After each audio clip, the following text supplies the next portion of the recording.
So I notice in my comment section a lot, me getting comments that I come across on YouTube videos as like artificial intelligence, or, I'm just like a stupid, privileged 22-year-old white girl. So what is it that I know? What is it that I can offer you lonely men?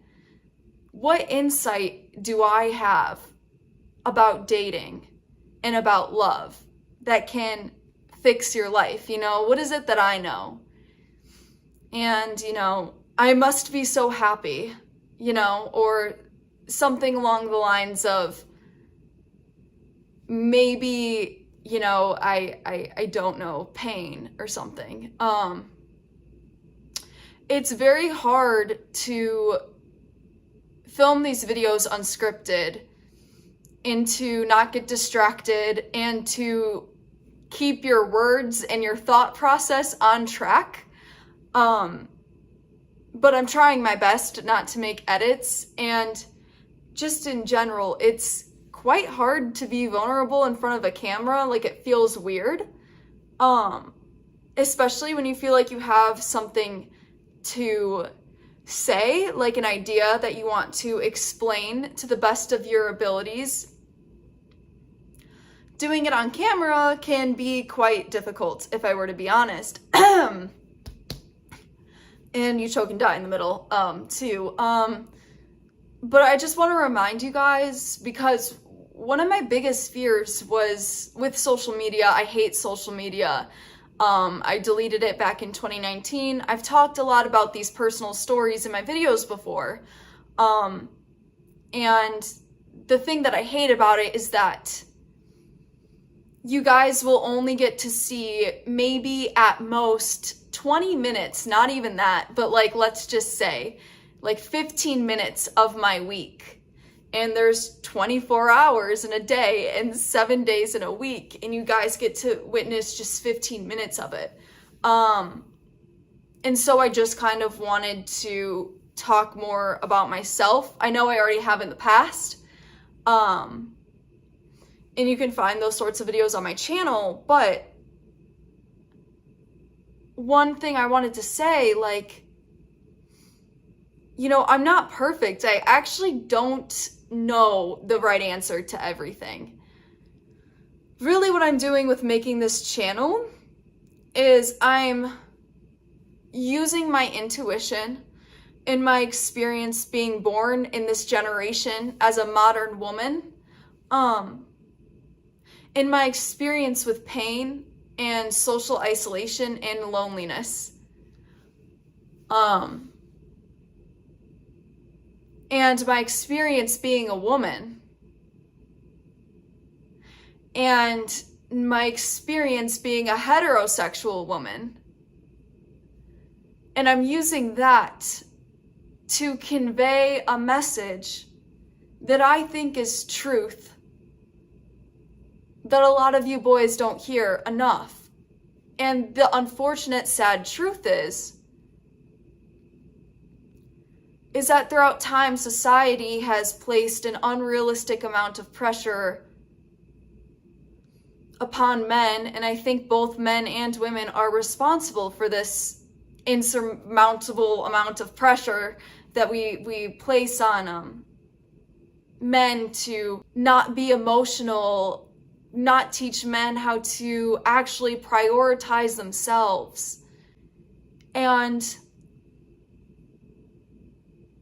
as somebody who's so not perfect, and as somebody who's spent hours, days, weeks on end, months, years, a lot of my life on end, questioning if whether or not it was worth it to be on this planet.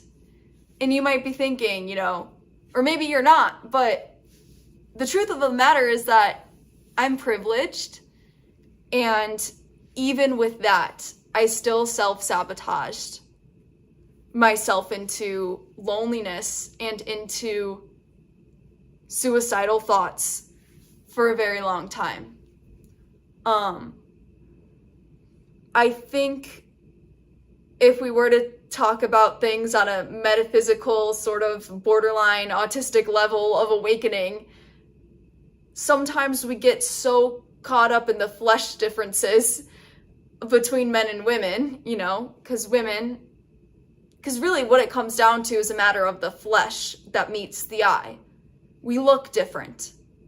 So therefore our minds must be different. You know, as somebody who used to struggle with an eating disorder and thinking that it was like the fault of men for not liking me, or like I thought my self-worth had to come from being skinny, you know?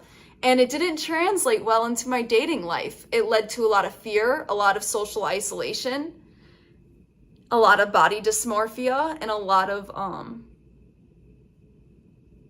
regret, mistakes. I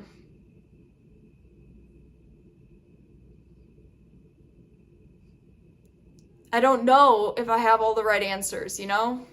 I think that this is immensely different, I think that this is immensely difficult, this life, reality. I would be lying if I told you guys I've never like truly considered ending my life before. Because not to sound cringe, but I have. All the problems in my reality are self-created, but it's much more nuanced than that, if you will. The mind doesn't like change and these sorts of things.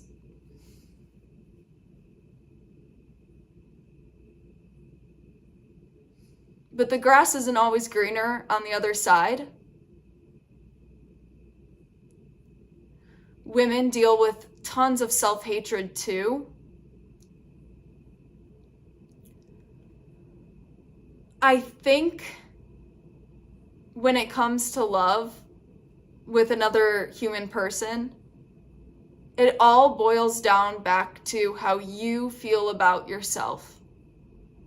Because imagine somebody that doesn't love themselves being offered genuine, pure love by somebody else.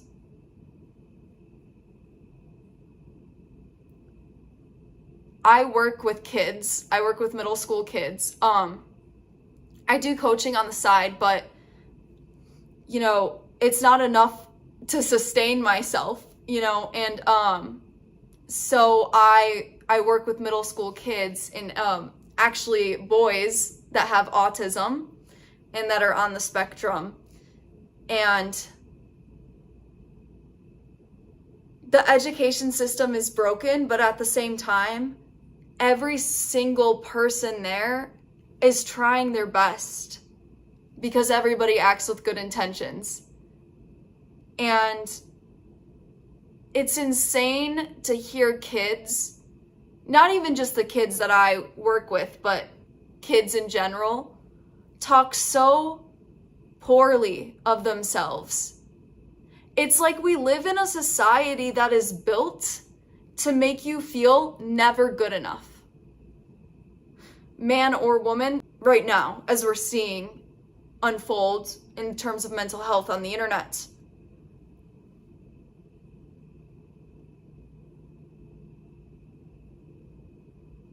These kids will go into school, and because they don't know how to play a musical instrument for their elective music class, they think they're dumb. They think they're unworthy.